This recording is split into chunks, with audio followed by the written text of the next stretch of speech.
Miscellaneous questions में जो आप लोगों को क्वेश्चन नंबर 3 आई थिंक ये डाउट आ रहा है अपना डायमेंशंस में, तो पहले मैं आपको करा रही हूँ टाइप बी। बाकी लोग अगर नहीं हुआ है आपसे भी तो वो आप देख लो। अच्छा क्वेश्चन है ये, स्कूल एग्जाम के पर्पज से। तो क्या क्वेश्चन है एक बार आप रीड करो। नीति क्या क्वेश्चन है बेटा, रीड करो। चल स्कूल में हो गया, आपको समझ आ गया? आप ठीक है। तो बाकी लोग इधर देखो। देखो क्वेश्चन में डिमांड की गई है कि आप डी का डायमेंशन बताओ फॉर्मूले के अकॉर्डिंग, और उसने सभी को डिफाइन किया है कौन क्या है। अब इसको सॉल्व करने का मेथड क्या होगा बेटा? हम इसका डायमेंशन तभी निकाल पाएंगे जब हमें बाकी सबके डायमेंशन पता हो, राइट? और बाकी सबके डायमेंशन हम तब पता कर पाएंगे जब हमें ये पता हो कि ये कौन है। तो वो उसने लैंग्वेज में थोड़ा घुमा के लिखा है कि जो n है वो number of particles per unit volume है। ये चीज स्टूडेंट को ऐसे अलग से लिखनी पड़ेगी। n1 और n2 बोल रहा है वो नंबर ऑफ पार्टिकल्स। ये क्या दिया हुआ है नीति? Crossing unit area in unit time. बस यही चीजें इसमें खास है, लैंग्वेज के अंदर लिखा है। और x1 x2 उसने बोले मीन टू बी x। ये लाइन ज्यादा कंफ्यूज करती है। मीन टू बी x का मतलब जानते हो बेटा कि ये लाइक डिस्टेंस है, यानी किसकी तरह है? पोजीशन की तरह। इस तरीके से कुछ बातें इनडायरेक्टली बोलती। वही मैं आपसे पूछ रही हूँ, पढ़ के बताओ क्या है। हाँ, n क्या दिया हुआ? ये number of particles per unit area per unit volume per unit time होगा। फिर तो तुम पढ़ने में ही गड़बड़ कर रहे हो, मैं देख लेती हूँ। देखो इसने लिखा हुआ है पहला फर्स्ट लाइन, देखो नीति नंबर ऑफ पार्टिकल, यहाँ देखो are crossing unit area unit time. दिख रहा है बेटा आपको? नीति आपको एग्जाम में समझना होगा, सब दिख रही है ये चीज। और ये देखो ये किसके साथ होगा? Per unit. आप समझ गए? अब देखो तो बस इनके डायमेंशंस लिख दो। यहाँ पर नंबर ऑफ पार्टिकल का कोई डायमेंशन नहीं होगा, एरिया का क्या होगा? L2, टाइम का क्या होगा? T सिर्फ। तो ऊपर जाके ये क्या हो जाएगा? L-2 T-1। पहले ये बात करो, ये समझ आ गया? अब अगेन यहाँ देखोगे नंबर ऑफ पार्टिकल और वॉल्यूम का क्या होगा बोलो? L3। ऊपर जाएगा तो कितना होगा? L-। And mean to be x का मतलब ये पोजीशन है, तो x1 x2 दोनों क्या होंगे ऊपर? अब ये वैल्यूज हम उठा के इक्वेशन 1 में रख देते हैं ताकि हम लोगों को d का डायमेंशन पता चल जाए। n की जगह पुट कर दो L2 T-1। d फाइंड करना है, माइनस का कोई रोल नहीं होता डायमेंशन में, तो हम इसे छोड़ देंगे डायरेक्ट छोड़ दो बिना कुछ लिखे। n2 n1 दोनों की जगह ये लिखोगे आप L-3 L-3 और L इनकी जगह आ जाएगा L-3। अब यहाँ पे प्रिंसिपल ऑफ होमोजेनिटी लगाओगे। L-3 क्या होगा बेटा? राइट। L क्या होगा? इधर एज इट इज आपने लिख लिया। अब आपकी मैथ से जैसे भी लगाओ इसे ऊपर ले जाओ। D मेरे को चाहिए तो ये क्या हो जाएगा? D इंटू L-4 लिख दो ऐसे डायरेक्ट। अब D को राइट में रहने दो, इसको लेफ्ट में ले आओ तो पावर पॉजिटिव हो जाएगी। तो ये क्या होगा? L4 लिख दो डायरेक्ट पॉजिटिव। L-2 T-1 वो आप अपनी मर्जी से जैसे चाहो। तो D का आंसर देखो ये आ रहा होगा L2 T-। मैच कर रहे हैं? तो ये नोट कर लो, फिर हम स्ट्रेट लाइन स्टार्ट कर रहे हैं। तो पिछली क्लास में मैंने आपको डिफरेंशिएशन से इंट्रोड्यूस कराया था, क्योंकि हमें अभी स्ट्रेट लाइन में उसकी जरूरत पड़ेगी। मैंने आपको 7 फॉर्मूले बताए थे, बट जैसे कि अभी ये हर्षवर्धन बोल रहे हैं कि एक और फॉर्मूला उनके स्कूल में कराया है, तो वो फॉर्मूला भी आप नोट कर लो। और बेसिक डिफरेंशिएशन तो आप सीख ही चुके हैं, तो वो हम आज यूज करेंगे स्ट्रेट लाइन में। तो मैंने कौन कौन से 7 फॉर्मूले लिखाए थे, पहले हम वो रिवाइज कर लेते हैं। कौन कौन से फॉर्मूले लिखे थे बेटा हमने डिफरेंशिएशन के? हाँ, पहला जो मेन फॉर्मूला होता है स्टूडेंट्स, वो पूरे फिजिक्स में आपको सबसे ज्यादा यूज में आएगा। Number 1 formula d/dx of x की पावर n पावर रूट। तो क्या ओपन होता है n(x की पावर n-2)। मैं सिर्फ फॉर्मूले रिवाइज करा रही हूँ आपको। इसके बाद हमने इसमें दूसरा फॉर्मूला जो काफी काम आएगा आपको, d/dx ऑफ एनी कांस्टेंट, ये भी 0 होता है, कोई भी कांस्टेंट अगर वो अकेला है तो। और थर्ड फॉर्मूला हमने लिखा d/dx ऑफ sin x, ये cos x होता है बेटा। d/dx of cos x negative आता है minus sin x, right. dy dx of 10x, ये sec स्क्वायर x होता है, correct. dy dx of log x, ये होता है to the base e 1/x होता है। Seventh formula dy dx of e raise to the power x, ये अकेला सेम रहता है आफ्टर डिफरेंशिएशन भी। और एक फॉर्मूला एक और होता है dy dx of a raise to the power x, ये तो e एक्सपोनेंशियल टर्म है, कांस्टेंट है, इसमें एक्सपोनेंट ना होके कोई भी वैल्यू हो सकती है, जैसे 2 raise to the power x दे देगा तो वहां पर ये फॉर्मूला लगेगा। और इसका डिफरेंशिएशन ओपन होता है a raise to the power x log a। मैं फिजिक्स में ये फॉर्मूला नहीं पढ़ाती क्योंकि हमारे फिजिक्स में कभी यूज नहीं होता, लेकिन स्कूल में जैसे आप बोल रहे बता रहे हैं तो क्या होगा, कुछ स्कूल डिफरेंशिएशन देंगे अपने यूनिट टेस्ट में पहले वाले में, कुछ स्कूल हाँ जो भी आपके साइकिल टेस्ट होते हैं उनमें डिफरेंशिएशन दिया जाएगा तो वो लोग डाल देते हैं इसका फॉर्मूला, डायरेक्ट अप्लाई कर सकते हो आप, इसे यूज लिख लो। जैसे मैंने कल तुम्हें डिफरेंशिएशन सिखाया था dy dx ऑफ x की पावर 4 5x की पावर 3 7x + 2, अगर इसे डिफरेंशिएट करना है तो क्या सिखाया मैंने, ये वाला फॉर्मूला सबसे ज्यादा लगेगा। यहाँ x की पावर 4 है, सब पर डिफरेंशिएशन ऑपरेटर, ये dy dx क्या होता है, डिफरेंशिएशन ऑपरेटर, तो ये क्या होगा x की पावर 4 का अलग होगा, dy dx ऑफ 5x की पावर 3 अलग होगा, dy dx ऑफ 7x अलग होगा, dy dx ऑफ 2 अलग होगा। ठीक है, अब यहाँ पर अप्लाई करो बेटा ये वाला, तो मैंने क्या बताया, पावर शुरू में आ जाती है और एक पावर कम हो जाएगी, यानी क्या होगा 4x3, एक होगा 4 - 1 करोगे तो, और यहाँ ये पावर इससे मल्टीप्लाई होगी 15 और क्या होगा 7, x की पावर 1 है तो x की पावर 0 बन जाएगा, एक कम होके यानी 1 आ गया सिंपली। और एनी कांस्टेंट का डिफरेंशिएशन क्या होगा, तो ये आपके पास फाइनली 4x3 15x², ये इसका आंसर। तो ये इस तरीके से हम लोग कर सकते हैं। आज आप नया चैप्टर शुरू कर रहे हैं, हम लोग हेडिंग डालो। कोई कंफ्यूजन तो नहीं है बेटा इस फॉर्मूले में, तो अब हम लोग स्टार्ट कर रहे हैं। हाँ जी, हाँ चैप्टर स्टार्ट कर रहे हैं। जितना जरूरी था अभी मैंने आपको डिफरेंशिएशन सिखा दिया है, आने वाली क्लासेस में फिर जो रूल्स हैं, प्रोडक्ट रूल है, जैसे क्वोशंट रूल है, चेन रूल है, 3 रूल और होते हैं डिफरेंशिएशन में, वो मैं आपको 1 बाय 1 करा। आज हम लोग स्टार्ट कर रहे हैं जो टॉपिक, उसका पूरा जो फुल नेम है टॉपिक का, वो मैकेनिक्स के अंडर आता है। हर क्लासेस में आप देखोगे मैकेनिक्स की पूरी बुक होती है, और मैकेनिक्स के 3 ब्रांचेस होते हैं बेटा। मैकेनिक्स के बेसिकली 3 ब्रांचेस होते हैं। एक होता है इसके अंदर डायनामिक्स, एक होता है स्टैटिक्स और एक होता है काइनेमेटिक्स। ये स्टैटिक्स वो नहीं है जो आप मैथ्स में पढ़ते हो, स्टैटिस्टिक्स पढ़ा होगा 10th में, मीन मोड मीडियन निकाले नहीं भाई, मैथ्स में एक क्वेश्चन पक्का आता है उसका बोर्ड्स में, but this is not statistics. ये कौन है, statics, and it is basically branch of physics. लेकिन आप ज्यादा मैथ्स में चलेंगे का मतलब डिफरेंस समझो। डायनामिक्स में क्या होता है, स्टडी ऑफ मोशन होता है इसके अंदर, स्टडी ऑफ मोशन। ये सब चीजें तुम्हें पता होनी चाहिए कि तुम क्या पढ़ रहे हो।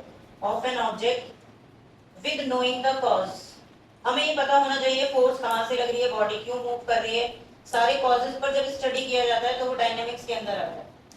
स्टैटिक्स क्या होती है, study of an object at rest. Static का मतलब ये क्या होता है, रेस्ट, और इसकी इक्विलिब्रियम पोजीशन। अब ये लगता है कि जब रेस्ट में है तो स्टडी क्या करेंगे, तो यहाँ पर इक्विलिब्रियम कंडीशंस स्टडी की जाती है। आपने 9th में पढ़ा था जब बॉडी पर बैलेंस्ड फोर्सेस लगती हैं तो वो रेस्ट में रहती है। तो ये बैलेंस फोर्सेस बहुत तरीके से लगाई जाती हैं और पूरी एक ब्रांच बन गई है कौन, स्टैटिक्स, जो तुम लोग 11th में पढ़ने वाले हो। अब ये सब तो है ही नहीं 11th में, हायर क्लासेस में चले गए। तुम्हारे लिए अकेली ये ब्रांच बनती है काइनेमेटिक्स, और काइनेमेटिक्स का मतलब होता है study of motion of object. Motion तो हम लोग पढ़ेंगे but without knowing the cause. हमें ये मतलब नहीं होगा कि कहाँ से फोर्स आ रही है, क्यों लग रही है, बस क्वेश्चन में बोलेगा a body starts moving with 10 metre per second, after 4 seconds its speed become 50 metre per second, find distance covered by the body. ऐसे क्वेश्चन हमने 9th में भी किए थे। तो हम इसमें ये नहीं सोचेंगे कहाँ से क्यों मूव कर रही होगी, ये सब नहीं सोचेंगे। ये सब 11th में है। तो ये काइनेमेटिक्स के अंदर तुम्हारे 2 चैप्टर आते हैं। चैप्टर 2 जो आज स्टार्ट कर रहे हैं हम, मोशन इन 1 डायमेंशन, और तुम लोगों का chapter 3 motion in a plane, motion in a plane. JEE और नीट के एग्जाम्स में इसको इसी ब्रांच से वेटेज दिया जाता है। ये चैप्टर अलग अलग नहीं है, जेई नीट में पूरा एक ही ब्रांच आएगा किसके अंदर, काइनेमेटिक्स। तो आप ये चार्ट बनाओ, फ्लो चार्ट, ताकि आपको इन फ्यूचर, मैंने बताया था इनके भी अलग अलग ब्रांचेस है, वो हम बाद में पढ़ेंगे, बट मैंने बेसिक डिवीजन कर दिया। लैंग्वेज में लिखने से अच्छा ऐसे ही बना लो, सब मैकेनिक्स के अंडर आता है। ये सब हायर क्लासेस में चला गया, ये आपको नहीं करना, ये हम लोग 11th में पढ़ेंगे। चैप्टर 2 मोशन इन 1 डायमेंशन, और इसको भी हम लोग स्टूडेंट्स 2 पार्ट्स में पढ़ने वाले हैं। नंबर 1 होगा straight line motion, you should write straight line motion, and number 2 is uniformly accelerated motion. ये 11th के टॉपिक्स हैं इस चैप्टर के। Straight line motion, uniformly accelerated motion, आज मैं ये वाला पार्ट स्टार्ट कर रहा हूं। स्ट्रेट लाइन मोशन को रेक्टिलिनियर मोशन भी बोलते हैं बेटा। क्या बोलते हैं? Rectilinear motion. अब बेटर है कि हम पहले कुछ छोटी छोटी चीजें इसमें समझ लें। जैसे सबसे पहले इसके अंदर आता है रेफरेंस पॉइंट, न्यूमेरिकल्स में तुम्हें देखने के लिए मिल जाएगा। तो रेफरेंस पॉइंट वो होता है जहां से बॉडी या ऑब्जेक्ट के मोशन को क्या करते हैं, हम स्टडी करते हैं। और जनरली ये बॉडी का क्या होता है, स्टार्टिंग पॉइंट। एक लाइन में लिख लो, इट इज द पॉइंट। इसी को फ्रेम कहते हैं। फ्रेम अलग आएगा, बट पॉइंट की बात कर रहे हैं हम अभी, रेफरेंस फ्रेम अलग चीज होगी। It is the point from where the motion of an object is studied, from where the motion of an object is studied,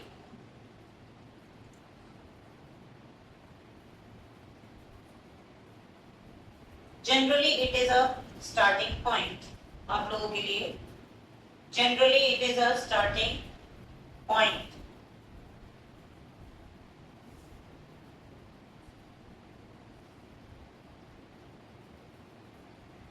एक 11th में तुम लोग पॉइंट ऑब्जेक्ट का कंसेप्ट पढ़ोगे, इसी चैप्टर से हम लोग समझ लेते हैं। आप लोगों का जो स्टडी है वो ज्यादातर पॉइंट ऑब्जेक्ट के लिए ही होगा। अब ये पॉइंट ऑब्जेक्ट होता क्या, नाम से स्टूडेंट को लगता है कि जो बहुत छोटा सा होता होगा, बहुत छोटा सा, किसके जैसा, पॉइंट के जैसा। उस ऑब्जेक्ट को हम पॉइंट ऑब्जेक्ट बोलते हैं। तो कौन होगा फिर, क्या एग्जांपल ले सकते हैं हम, जो पॉइंट है जैसा हो। तो ऐसा कुछ नहीं होता। हम कैसे डिफाइन करेंगे, जैसे बहुत बड़ी बड़ी चीजों को हम दूर से देखें तो हमें कैसी नजर आती है, पॉइंट के जैसी। तो हम कैसे डिफाइन करेंगे ये कौन सा छोटा सा पॉइंट ऑब्जेक्ट होगा। तो पॉइंट ऑब्जेक्ट एक्चुअल में इसके नाम से डिफाइन नहीं होता, इसका कुछ और ही डेफिनेशन है। उसे समझने के लिए मैं तुम लोगों को एक एग्जांपल से एक्सप्लेन कर रही हूँ। ध्यान देना कि अगर हमें सपोज गाजियाबाद से हरिद्वार जाना है और डिस्टेंस है अप्रॉक्स 180-190 किलोमीटर, इतना ही होगा, ठीक है। जाने के तरीके क्या हो सकते हैं, आप बस से जा सकते हो, अपनी कार से जा सकते हो, और ट्रेन से भी लोग जाते हैं, स्कूटर पे चले जाते हैं, या लोग पैदल भी जाते हैं। सही है। तो सबके लिए जब हम बोलेंगे कि हम ट्रेन से जा रहे हैं, तो ट्रेन तो बहुत बड़ी होती है साइज में, बस के कंपैरिजन में। एक कंपार्टमेंट से भी उसका एक कंपार्टमेंट बस से बड़ा होता है, नहीं। तो हम ये बताएंगे कि ट्रेन बहुत बड़ी है तो हमें कम पड़ेगा। ये सबके लिए डिस्टेंस कितना होगा, बाई एयर को छोड़ दिया हमने, बाई रोड वाले मीन्स हैं ये, सबके लिए डिस्टेंस कितना होगा, सेम होगा ना। तो इसका मतलब इन सभी ऑब्जेक्ट को हम कैसा कंसीडर करते हैं, क्यों। जब कोई ऑब्जेक्ट, अभी डेफिनेशन बोल रही हूँ, अपने साइज से बहुत ज्यादा डिस्टेंस कवर करती है तो उस ऑब्जेक्ट को हम क्या बुलाने लगते हैं बेटा, पॉइंट ऑब्जेक्ट। उस ऑब्जेक्ट का रेफरेंस क्या बन जाता है, एक पॉइंट के जैसा। और पॉइंट ऑब्जेक्ट में खास बात होती है कि हम उसके लेंथ, ब्रेड्थ, हाइट को जीरो मान लेते हैं, नेग्लिजिबल, कंसीडर नहीं करेंगे। और उस ऑब्जेक्ट को हम कैसे ले लेते हैं बेटा, मासलेस। तो दो चीजें छोड़ देंगे, ना तो उसकी लेंथ, ब्रेड्थ, हाइट लेंगे और ना ही उसका कोई मास लेंगे।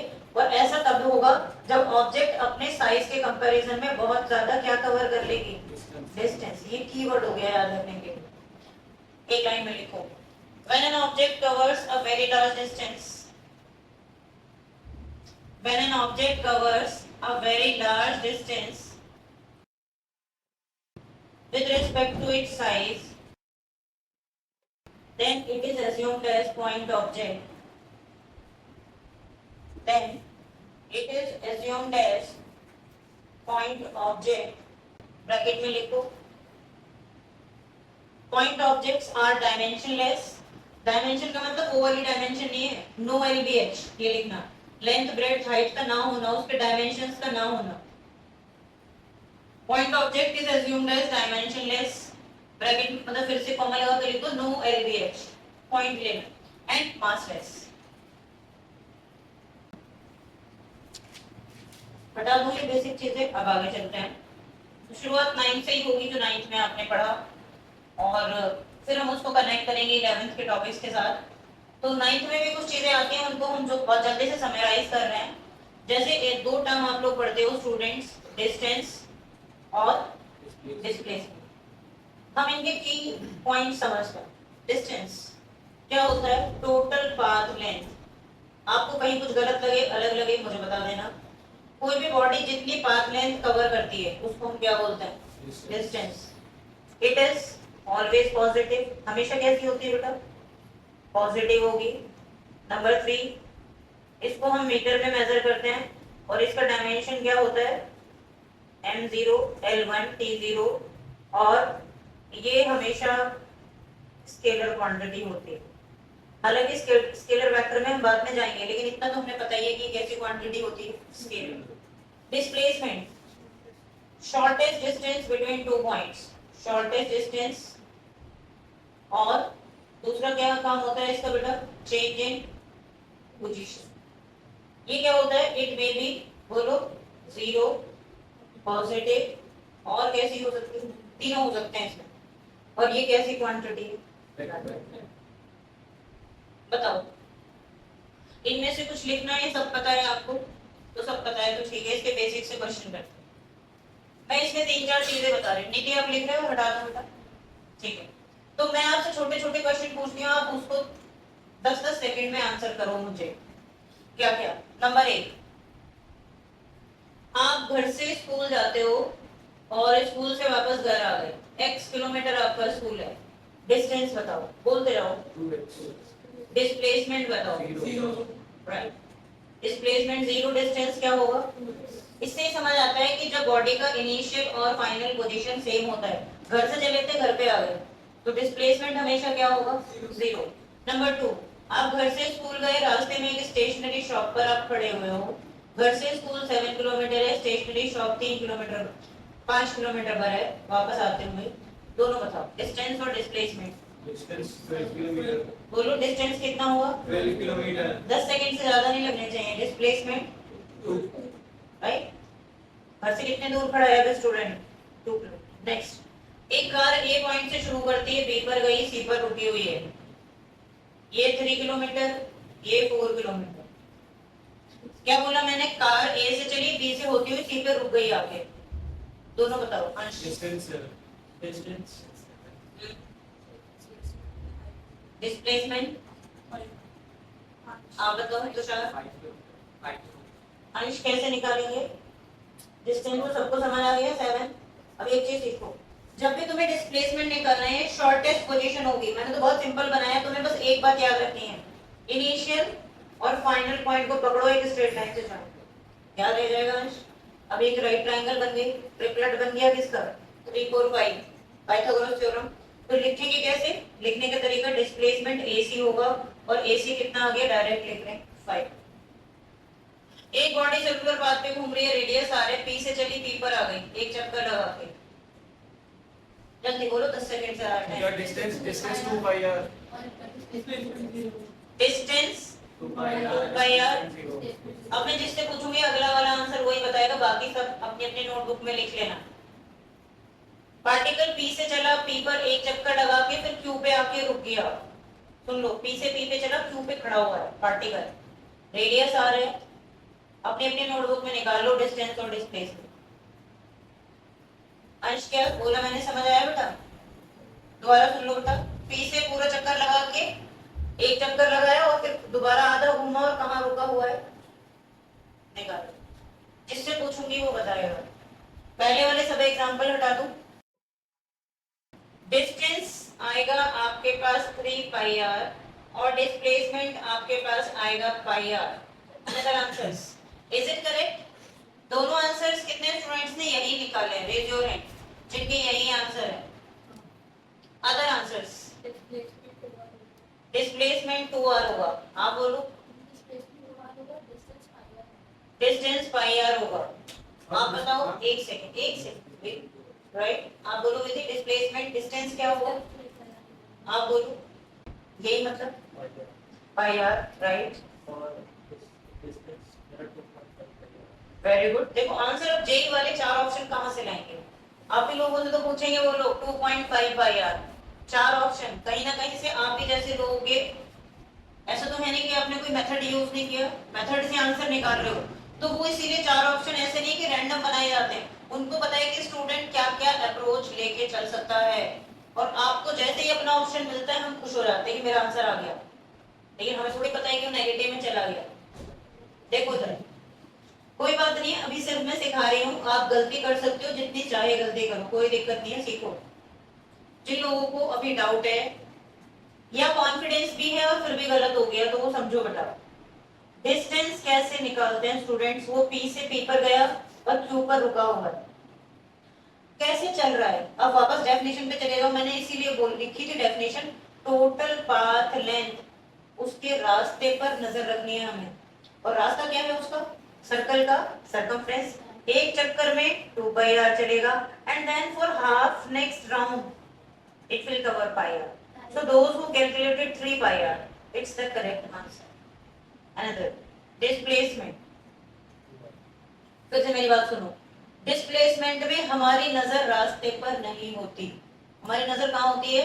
इनिशियल और फाइनल। अब मेरी बात ध्यान सुन लेना, देखो एक क्वेश्चन आ रहा है अब नेक्स्ट वाला। क्या बोला मैंने? डिस्प्लेसमेंट में हमारी नजर रास्ते पे नहीं होती, सीधा टारगेट पे नजर होती है। और हम कहाँ हैं? 11th में। और टारगेट क्या है? हमारा एग्जाम, जो भी। तो आपको उन दोनों को स्ट्रेट लाइन से ज्वाइन कर देना है, नो डिस्ट्रैक्शंस। अपना टारगेट और अपनी क्लास दोनों को किससे ज्वाइन कर दो? स्ट्रेट लाइन से। इसके बीच में कोई और ना आए। और ये कौन है? डायामीटर।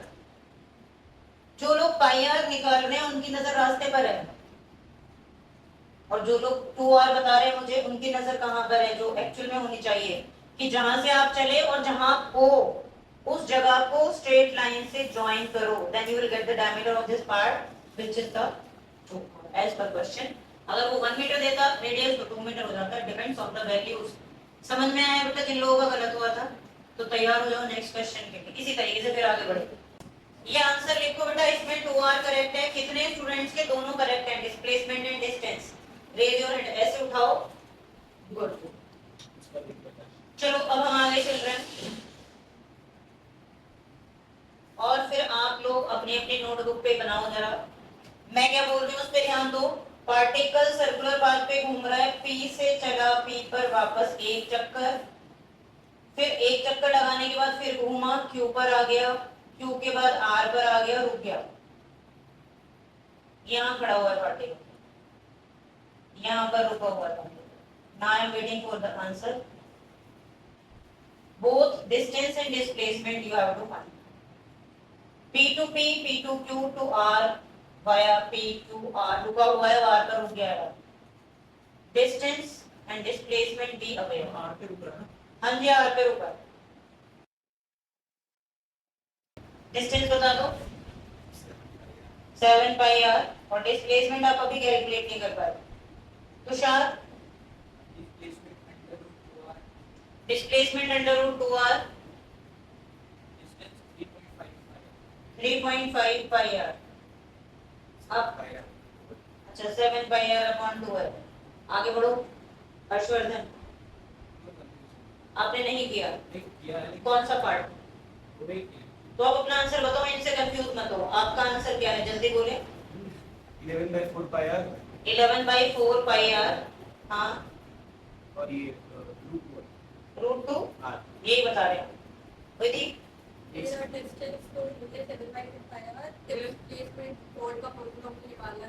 पॉड के चक्कर में लगी हैं आप। रास्ते से भटक गई। हाँ बोलो। 3.5 पाया हम्म, और आप जल्दी जल्दी बताओ बेटा। हाँ वो आर पाई आर बाई 2 आना चाहिए डिस्प्लेसमेंट आपके अकॉर्डिंग। आप बढ़ो। डिस्टेंस 3.5 पाई है और डिस्प्लेसमेंट 2 2 आर। देखो इतने सारे आंसर ऐसे ही हैं। आप बोलो गरिमा। Right, root 2 are. आगे बढ़ो। कौन? राइट। अब देखो आप लोग इधर आओ। देखो इतने ध्यान से हर चीज बताई गई थी, लेकिन कोई बात नहीं, फिर से समझो। डिस्टेंस निकालना मैं समझती हूँ मुश्किल नहीं था, फिर हर्षवर्धन आपसे क्या गलती हुई? हाँ वो 7/2 पाया। Let us check it. देखो पूरा एक चक्कर 2 पाई आर, आधा चक्कर पाई आर, और उसका भी आधा चक्कर, तो कितना आएगा? Pi R by 2। Very clear. जिसको जब आप सॉल्व करेंगे तो जो अंश ने बताया 7 पाई आर बाई 2 और दिस बोथ आर करेक्ट। इसमें आपने क्या गलती की थी आप ढूंढ लेना। कब पता है वो 2 पाया और उसका हाफ आना था, मतलब सीधे सीधे का पाया आना था ना, तो 1/2 पाया कर दिया इट्स ओके। और उसका हाफ 1/4 पाया कर दिया। हाँ अच्छा ओके। इधर देखो, अब आप डिस्प्लेसमेंट निकालने के लिए मैंने क्या बोला? आपकी नजर बस इनिशियल और फाइनल पोजीशन पर हो। मैंने क्या बोला? डिस्प्लेसमेंट निकालने के लिए आपको अपनी नजर कहाँ रखनी है? बोलो। इनिशियल एंड फाइनल पोजीशन को, और साथ में क्या करना है? Join by straight line. जिनसे गलती हो रही है वो ये लाइन लिख लो। तो ये देखो कॉर्ड की जरूरत क्यों पड़ेगी मुझे? ये मैंने ज्वाइन कर दिया, आप बिल्कुल सही हो। पी आर एक कॉर्ड है, लेकिन ये एक क्वाड्रेंट भी तो है, और ये राइट ट्रायंगल बन गया रेडियस। पाइथागोरस थ्योरम लगा दो बेटा, जिन लोगों को नहीं समझ आया था। और जिन लोगों ने अभी मुझे पाई आर बाई 2 बताया, अभी भी किसने बोला था किसका आंसर है? राइट। आप इस रास्ते से चले गए जबकि रास्ते में नहीं जाना था। किससे ज्वाइन करना है बेटा? तो अब आप समझ लो। तो डिस्प्लेसमेंट क्या होगा स्टूडेंट्स? पी आर होगी, और पी आर किसके इक्वल होगा? R square plus r square r. जिन्होंने निकाला हम बस है दोनों आंसर्स। तो आगे की हम चीजें अब कंटिन्यू करेंगे वेलोसिटी एंड स्पीड के बारे में। स्पीड एंड वेलोसिटी का डिटेल करेंगे, लेकिन क्या करें अभी आज टेस्ट का टाइम हो रहा है आपका, तो आज की क्लास को हम अभी समाप्त कर रहे हैं बेटा, टेस्ट का टाइम हो रहा है। हाँ बोलो, आप मुझसे पूछ लो बेटा, घबराओ मत, बताओ क्या है इनका? कितना आया? ये 2r क्यों आया? मैं करके बता दूं आपको डिस्प्लेसमेंट। इधर देखो, पहले ये आपको समझ आ रहा है बेटा, r पर वो रुका हुआ है, p से चला था, तो ये क्वाड्रेंट है, ये दिख रहा है। मैंने स्ट्रेट लाइन से ज्वाइन कर दिया, ये भी रेडियस है, ये भी रेडियस है, तो ये एक राइट ट्रायंगल बन गया। यहाँ पर हाँ तो सही किया आपने, 2r स्क्वायर स्क्वायर को रूट से उड़ा दिया आपने, और इस 2 का क्या होगा? ऐसा तब पॉसिबल था जब 2 का भी स्क्वायर होता। ये गलतियां छोटी छोटी हैं। अगर ऐसे होता 2 square r square only, then आप ऐसे लिखती होल स्क्वायर से, तभी जा सकता। अकेले इसके स्क्वायर से उड़ाओगे तो गलती हो जाएगी। ठीक है, कोई नहीं, नेक्स्ट क्लास में कंटिन्यू करते हैं। अपने अपने नोटबुक्स बंद कर दो, पेज की जरूरत नहीं है, मैं पेज दे रही हूँ साथ में टेस्ट सॉल्व करने के लिए। आगे नेक्स्ट क्लास में कंटिन्यू करेंगे हम लोग।